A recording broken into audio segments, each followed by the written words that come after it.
Hey, spark seekers, Fran Malfer here, your ember igniter with a spark of wisdom for you today.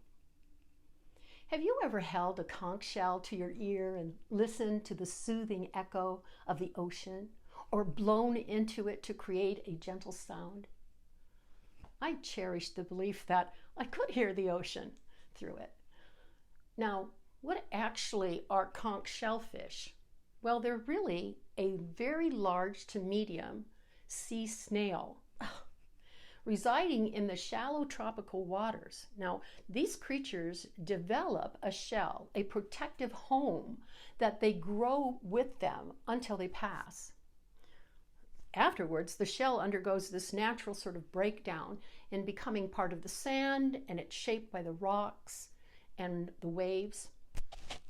Recently, in a conversation with a friend, the topic shifted to the funeral process and my personal aversion to viewing open caskets.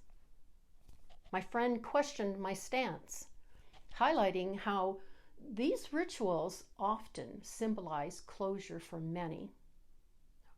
In my early teens, my older sister and I had a babysitting job for a couple who sadly faced the woman's battle with cancer.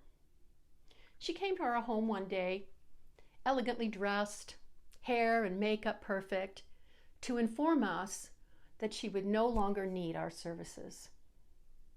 Not long after, she left this world.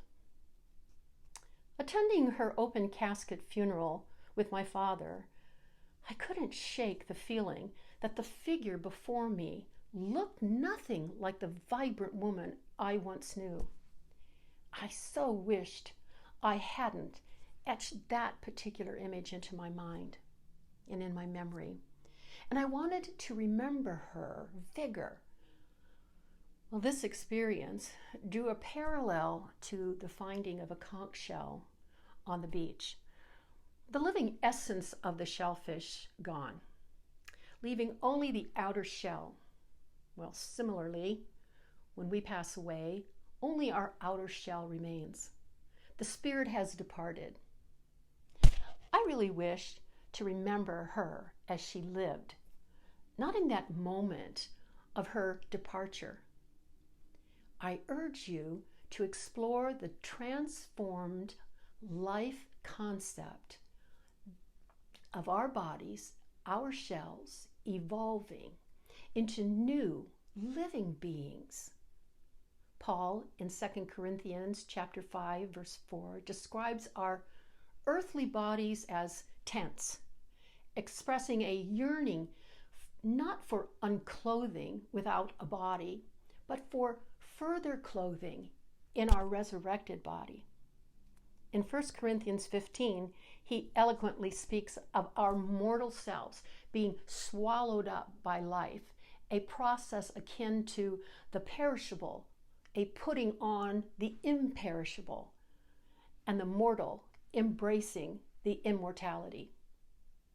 The victory over death is proclaimed, echoing the triumphant words, "O death, where is your sting?" Death is not the end for those who confess Jesus as Lord. It is the beginning of a new life. Thanks for tuning in. Now go out and set the world on fire.